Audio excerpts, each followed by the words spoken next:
வேட்டையன் படத்துடைய பிரம்மாண்ட வெற்றியை தொடர்ந்து சூப்பர் ஸ்டார் ரஜினிகாந்தோடைய நடிப்பில் இப்போ உருவாகியிருக்கும் திரைப்படம் கூலி. இந்த கூலி திரைப்படத்தை லோகேஷ் கனகராஜ் இயக்க சன் பிக்சர்ஸ் பிரம்மாண்டமாக ப்ரொடக்ஷன்ஸ் பண்ணிட்டு இருக்காங்க. அனிருத்தா மியூசிக் பண்ணிட்டு இருக்காரு. மேலும் இந்த படத்தை தொடர்பான ஒரு முக்கியமான அப்டேட் கிடைச்சிருக்கு. வாங்க என்னன்னு நம்ம வீடியோக்குள்ள போய் பார்ப்போம். அதாவது சூப்பர் ஸ்டார் ரஜினிகாந்த் கடைசியாக நடிச்சு முடிச்ச திரைப்படம் வேட்டையன். இந்த படம் கிட்டத்தட்ட 350 கோடிக்கு மேலே கலெக்ஷனை ஈட்டி ஒரு நல்ல லாபத்தை தந்தது. என்னதான் இந்த படத்துக்கு கலவையான விமர்சனங்கள் கிடைச்சாலும் வசூல் ரீதியாக இந்த படம் ஒரு நல்ல லாபத்தை ஈட்டி தந்தது.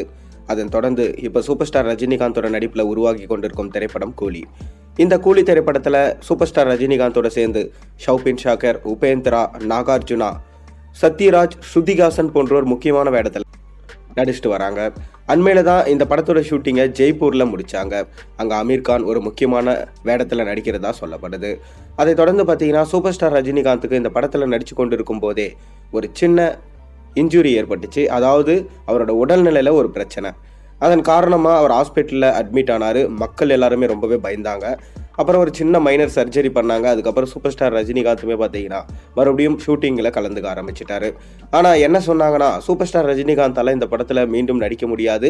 ஏன்னா ஃபைட் சீன்ஸ் ரொம்பவே அதிகமாக இருக்கிறதுனால இந்த படத்தில் சூப்பர் ஸ்டாரால் கான்சென்ட்ரேட் பண்ண முடியாது.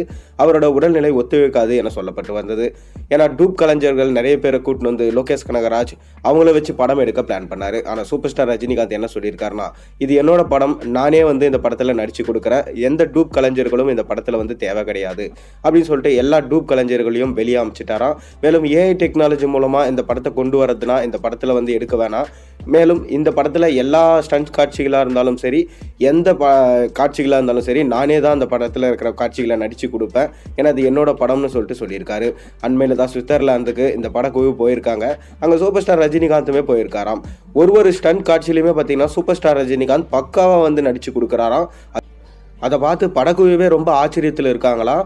என்னடா டூப் வச்சு நம்ம பண்ணலான்னு பார்த்தா சூப்பர் ஸ்டார் ரஜினிகாந்தே மொத்த சீன்ஸையும் நடிச்சு கொடுத்துட்றாரு, நமக்கு டூப்பே தேவையில்லை. இப்போ இருக்கிற இளம் நடிகர்களுக்கே டூப் போடும் இந்த சமயத்தில் சூப்பர் ஸ்டார் ரஜினிகாந்த் அவரோட ரசிகர்களுக்காக இந்த அளவுக்கு பார்த்தீங்கன்னா மெனக்கட்டு படத்தை நடிக்கிறாரு. ஒரு சீன்ஸும் பார்த்தீங்கன்னா ரியலிஸ்டிக்காக இருக்கணும் அப்படின்றதுக்காக நடிக்கிறாரு என லோகேஷை பார்த்தீங்கன்னா அசந்து சூப்பர் ஸ்டாரை பாராட்டியிருக்காராம்.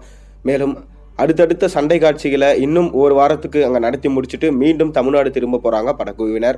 அது தொடர்ந்து பார்த்தீங்கன்னா மார்ச் மாதத்தோட இந்த படத்தோட ஷூட்டிங் முடியப்படுவதான். அதை முடிஞ்ச உடனே இந்த படம் 5ஆம் தேதி திரையில் வெளியாகும் என்று சொல்லப்பட்டு வருது. இந்த படத்தை முடித்த கையோட ஜெயலலிதா படத்தில் விறுவிறுப்பாக நடிக்க போகிறாரு நம்ம சூப்பர் ஸ்டார் ரஜினிகாந்த். அதை தொடர்ந்து தான் பார்த்தீங்கன்னா அடுத்து என்ன படம் என்றது முடிவாகும். நீங்கள் சூப்பர் ஸ்டார் ரஜினிகாந்தோடைய கூலி படம் எந்த அளவுக்கு இருக்குன்னு நினைக்கிறீங்க? மறக்காம கீழே கமெண்ட்டில் சொல்லுங்கள். மேலும் சேனலுக்கு சப்ஸ்கிரைப் பண்ண, லைக் பண்ணுங்கள், பெல் ஐக்கனை ப்ரெஸ் பண்ணுங்கள்.